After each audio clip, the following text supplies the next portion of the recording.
Саламатсыздар ма, құрметті көрермендер? Менің арнамда кітап тайм уақыты. Бүгін сіздерге айтқалы отырған кітабым Кемел Тоқаевтың Тасқын детективті шығармасы болып табылады. Кемел Тоқаев Талдықорған облысының Қаратал ауданына қарасты Кәлпе ауылында 1923 жылы 2 қазанда дүниеге келген. Ұлы Отан соғысының 1 және 2 дәрежелі ордендерімен және ерлігі үшін медалімен 2 дүркін марапатталған. Соғыстан оралған жауынгер білім майданында да бақ сынап, Киров атындағы Қазақ мемлекеттік университетіне оқуға түсіп, 1948 жылы ойдағыдай аяқтайды. Жоғары оқу орнынан кейін Қазақстан пионері, Социалистік Қазақстан, Лениншіл жас газеттерінің редакциясында жұмыс істейді. Құқық қорғау органдарының қиын да күрделі жұмысын әдеби тілмен сипаттап, Тасқын атты әңгіме жазады. Сол әңгімесі республикалық детектив шығармаларының арасында бірінші орынды иеленуі Кемел Тоқаевқа одан әрі шабыт беріп, осы детектив жанрында шығармаларды көптеп жаза бастайды. Олай болса, өзімді қатты қызықтырған, қылмыс әлеміне саяхаттаған шығарманы сіздерге бөлісіп сюжетін түсіндірейін. Мүмкін сіздің де қызығушылығыңыз ашылып, Кемел Тоқаевтың осы бір шығармасын оқуға түрткі болар. Және де естеріңізге сала кетейін, осы жылы, яғни 2023 жылы 2 қазанда Кемел Тоқаевтың туғанына 100 жыл толады. Жалпы Тасқын әңгімесі 9 бөлімнен тұрады. Соның бірінші бөлімінде Петрушкин деген кісі өзінің әйелі жоғалғандығын бөлімшеге айтып келеді. Оның арызын ешқандай қызметкер қабылдамайды. Оған керісінше барлығы мысқылдайды. Сен қартайғанда әйелің тастап кетті ме, әйелсіз қалдың ба деген сияқты бөлімшедегілер солай мазақтайды. Сосын Петрушкин арызын қабылдамағаннан кейін Кузьменконы кездестіріп, соған барлық мән-жайды түсіндіреді. Және де әйелімен арада ешқандай ұрыстың болмағандығын айтады, бірақ әйелінің із-түзсіз жоғалып кеткендігін хабарлайды. Оның арызында былай деп жазылады: әйелім екеуміз базарға бардық дейді. Ол базарға барғанды өзі қалады. Мен қаламай отырсам да, жүр саған костюм аламыз деп мені алып кетті дейді. Солайша екеуміз қалаға базарға бардық. Алайда ол дүкеннен шыққан бір әйелмен сөйлесіп алдында тұрды. Маған үйге бара бер, қазанның астын жаға бер, мен қазір келемін деп айтты дейді. Алайда сол кеткеннен үйге келген жоқ. Біраз сағат өтті, күн қарайды деп оқиғаның мән-жайын Петрушкин Кузьменкоға осылай түсіндіреді. Сонымен байғұс Петрушкиннің әйелі Матрена Ануфриевнаның жоғалғандығы туралы арызды Кузьменко қабылдайды. Қабылдап бөлімшеге келгеннен кейін лейтенант Майлыбаевты жолықтырады. Кезінде Майлыбаев өз үйінде электр тоғының сымына асылып өлген әйелдің ісін зерттеуде Кузьменконың көзіне түскен болатын. Ол кезде шын оқиға оның өзіне өзі қол жұмсауда емес, яғни оған ұтыстан 50 000 сом ұтыс облигациясын ұтып алған үшін соны алып кетуге банда тобының келіп әдейі өлтіріп кеткендігін анықтауда Майлыбаев жақсы жұмыс атқарған болатын. Енді осы істі де Майлыбаевқа түсіндіріп, арызды көрсетіп айтады. Кузьменко екеуі бірігіп, содан кейін жаңағы айтқан әйелді іздестіруге кіріседі. Ол әйелдің Петрушкиннің айтуы бойынша ерекше белгісі алдындағы тістері алтынмен қапталған болатын. Және Кузьменко ойланады, бұл жаңа бейне менің есімде бар сияқты, бірақ кім екенін нақты есіне түсіре алмай жүреді. Содан кейін солай ойланып жүрген уақытында манағы Петрушкиннің арызын қабылдамай, оны мысқылдап жүрген Бочкин бөлімшеге кіріп, ол әйелдің мекен жайын тапқандығын айтады. Ол Бочкин өте бір жаңағы мақтағанды, қалап тұратын, өзіне қошеметтің көп бөлінгендігін қалайтын тұлға. Және сол Бочкин Кузьменко оған ешқандай да көңіл бөлмейді. Осы мекен жайға барайық, бастаған ісіңді аяғына дейін жеткізеді. Бочкиннің тағы бір жағымсыз қасиеті, ол үнемі асығыстық күйде жүретін, асығыс болып жүретін. Сосын сол әйелдің үйіне барады. Маслова Воронеж губерниясының атақты ірі қалталы ірі байы Галина Петровна Маслова да өз дәстүрін берік ұстайды. Бочкин мен Кузьменко арасынан қараса, лейтенант Майлыбаев сол жаңағы үйде, Маслованың үйінде шай ішіп отырады. Одан кейін Бочкин тағы да өзінің асығыстығына кіріседі, алайда Кузьменко тоқта, сыртта күте тұрайық деп бұйрық береді. Солайша екеуі лейтенант Майлыбаевтың шыққанын күтеді. Лейтенант Майлыбаев ол үйден шай ішіп шыққаннан кейін Кузьменколарға қарай келеді. Яғни Кузьменкоға келеді де, ол әйелдің өте ашық жарқын екенін және де танымайтын адам болса да алдына тамақ тосқанын айтады. Алайда Кузьменко біреуді олай жақтама деп бұйрық береді. Содан кейін Кузьменко бұл үйге иіс арқылы табатын итті әкеледі. Жаңағы ит сол Маслованың үйінің сарайынан Матренаның ақ шәлісін тауып алып келеді. Және де бұл кезде Маслова мен ол шәліні өзі тастап кеттік, аманатқа қиянат жасамайын деп сарайға алып қойдым деп түсіндіреді. Және де бұл жерде көп уақыттан бері сол сарайда тұрғанын, сарайда шаң басып қалғанын сипаттап көрсетеді. Содан кейін сот отырысында Маслова өзіне жала жабылғандығын айтып ақталады. Мен ешқандай да әйелді өлтірген жоқпын. Иә, ол келді, екеуміз сөйлестік. Менің тігіншіге беретін тиыным жетпей тұрды. Сосын менің күйеуіме болмай қалған костюмды мен Матренаға саттым. Содан кейін ол кетіп қалды. Бірақ кетер алдында Галина осындай ләззат өмірді аңсайтын едім, тілегіме жете алмай кеттім ау деп айтады. Және де Галина бұл танымайтын адам осылай сөйлегендіктен сабыр түбі сары алтын деп бөтен адамға жауап береді. Осылайша жаңағы Маслованы босатып жібереді. Содан кейін Кузьменко Майлыбаевқа бұндай әрекетті кім жасай алатындығын сұрайды. Майлыбаев болса алдын ала әрекет етіп, әзірлік жасап әрекет қылған адам деп жауап береді. Олай болса баяғы жаңағы әйелдің өлімін еске алшы, ол кезде бағалы нәрселерді кім арқылы өткіземіз деп еді дейді. Темникова арқылы дейді. Және де кім арқылы дейді, сонымен қатар шаштараз арқылы дейді. Шаштаразға бару үшін сақал мұртыңды өсір, байқап әрекет ет деп Кузьменко Майлыбаевқа бұйрық береді. Яғни бұл жерде біз Кузьменконың алыстан ойлайтынын және барлық істі бірге ойластырып қарайтынын, өзге істермен салыстырмалы түрде бұл қылмыстың да мәнін ашамыз деп ойластырғанын байқай аламыз. Кузьменко ұйқысынан тұрып, әдеттегідей гимнастикамен айналысып жүреді. Оның сондай әдеті бар, үнемі ұйқысынан тұрғаннан гимнастикамен айналысып, және де кофе ішеді. Әйелі Евдокия оны телефонға шақырып жатқанын айтады. Солайша ол телефонға барып, кім, қашан деп асығыс сөйлесіп, үйінен кетіп қалады. Бөлімшеге келсе, тағы да бір арыз келіп түскен екен. Шетелдік Джон Дрейер өзінің сумкасы жоғалғандығын айтып, арыз жазып қалдырыпты.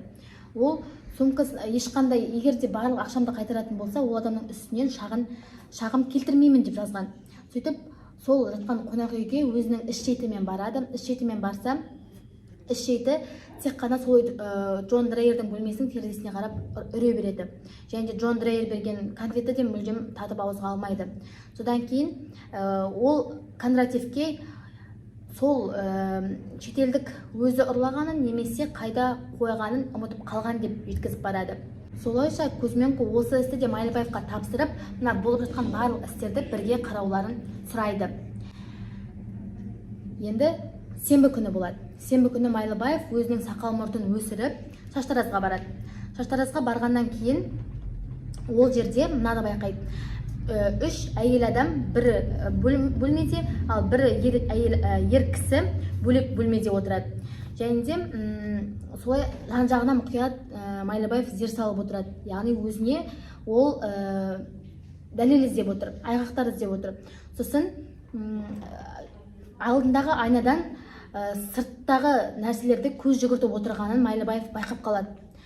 Ауданда 7 Соломон бар. Соның 7 Соломонның 4-еуі шаштаразда жұмыс істейді. Яғни Соломонда жаңағы айтып отқан өткен қылмыстарға қатысы бар адамдар. Сосын осы Соломонды байқап қарайды. Ол өзі өте тұйық, адамдарға ілтипат көрсетіп жұмыс жасап отыр. Ешқандай артық қимылын байқамайды. Және де қайтан Майлыбаев зер салып қарап отырған кезде алдындағы айнадан сырттағы адамдарды қарап отыратын, өткен кеткенге көз салып отыратын байқап қалады. Содан кейін бұл жерге манағы Петрушкин келеді, яғни қалаға. Майлыбаевта мынадай күдік болады. Өзі әйелі жоғалып кетіп қайғыда жүрген адам. Неге ауылда емес, неге қалаға дәл осы шаштаразға келді деген күдік болады. Бірақ әрине сыртқа білдірмейді. Майлыбаевтың кім екенін олар да білмейді. Сосын өзінің шашын алдырып кетеді. Содан кейін сол басқа әйелге Петрушкин барады. Екеуі, Майлыбаев пен Петрушкин, бір уақытта шаштараздан шығады. Және де касса ақшасын төлейтін кезде Майлыбаевқа 2 сом, ал Петрушкинге 4 сом 30 тиын деп айтады. Сосын Майлыбаев шығып кетеді. Петрушкин оған 2 тиынның жетпейтінін айтады. Майлыбаев шығып кетеді, жолда ойланып жүреді. Майлыбаев солайша бұл оқиғаның мәнін түсінбейді. Яғни менен неге 2 сом алды, Петрушкин екеумізге бірдей, неге одан 4 сом 30 тиын алды деген күдік болады. Және осы хабарды айтуға асығып Кузьменкоға келеді. Ал Кузьменко болса оны концерт болып жатқан алаңға шақырады. Кузьменконың ең сүйікті әншісі бұл Абдуллин деді. Бірақ манағы айтқан Марсела кемеге мініп қашып кеткенін естиді. Соның артынан қуып жете алмай қалады. Сол оқиғаға қапа болғаннан кейін ол Абдуллиннің өлеңін де тыңдай алмай қалады. Сөйтіп Майлыбаев оны тауып келген кезде Майлыбаевқа тағы да Кузьменко ұрсады. Неге қылмысты болмаса, Марсела кемеге мініп қашып кетеді. Сен адамға ерте шешім шығардың. Оны жақтамауың да керек еді. Барлығына күдікпен қарап, теңдей қарауымыз керек еді ағаққа байланысты деп сөз жырлайды. Сосын Рахыс деп Майлыбаев осы естіген болған жағдайды Кузьменкоға түсіндіреді. Кузьменко ойланып отырып, яғни 4 сом 30 тиын деп отырғанымыз, олар сағат 4:30-да келеседі дейді. Ал 2 тиын жетпей қалды дегеніміз ол сейсенбі күні келеседі екеуі деп түсінеді. Сол айтқан сейсенбі күні трамвайға келеді. Трамвайға келгеннен кейін қалпақ киген біреуді байқайды. Яғни ол Петрушкин мен Соломон екеуі сол жерде кездеседі. Кездесіп, екеуі Ұйғыр көшесіндегі екі жаққа бірден кетіп қалады. Сосын Петрушкиннің шолақ қолы бар еді. Ол өзінің шолақ қолын мен соғыста шолақ етіп алдым деп айтады. Алайда сол шолақ қолында бір түйіншекті байқайды. Үнемі қасынан тастамай жүретін түйіншек. Осылайша ойларына күдік алған істі қолға алады. Сөйтіп Петрушкиннің барлық құжаттарын Кузьменко тексере бастайды.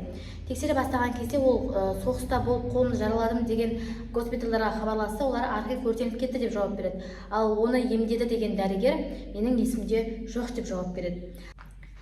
Солайша бір күні Кузьменко Петрушкиннің үйіне барады. Үйіне барып қараса, бір тасыр еткен дауыс естіледі. Сосын ол тығылып қалады. Сөйтіп жайлап тығылғаннан кейін кішкенеден кейін үйіне барады. Сол кезде Петрушкин де алдын ала Кузьменконың келгенін байқап қалады. Алдына барғаннан кейін неге сіз екі рөмкемен отырсыз дейді.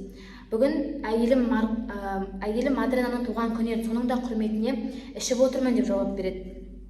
Сосын жақсы деп Кузьменко солай сөйлесіп кетіп қалып, содан кейін сол Петрушкиннің үйін кім салған іздестіре бастайды. Сөйтсе, ол үйін өзі салған екен. Яғни Кузьменко ойланады, бұл үйде құпия есік бар, яғни шығып кететін құпия есікте салған деген сияқты ойланады. Сөйтіп Кузьменко артынан аңдайтын адамды алмастырайын деп Майлыбаевты емес, бұл жолы Карповты шаштаразға жіберіп отыратын болады. Және де бір күні Соломон қағаз іліп кетеді.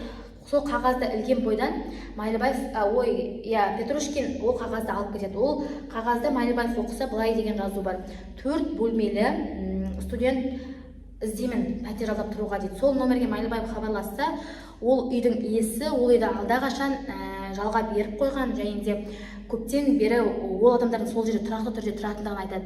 Кузьменкоға келіп сол хабарды айтса, Кузьменконы былай деп тұжырымдайды: 4 бөлме деп отырғанымыз бұл сенің шаштаразға 4 рет барғаның дейді.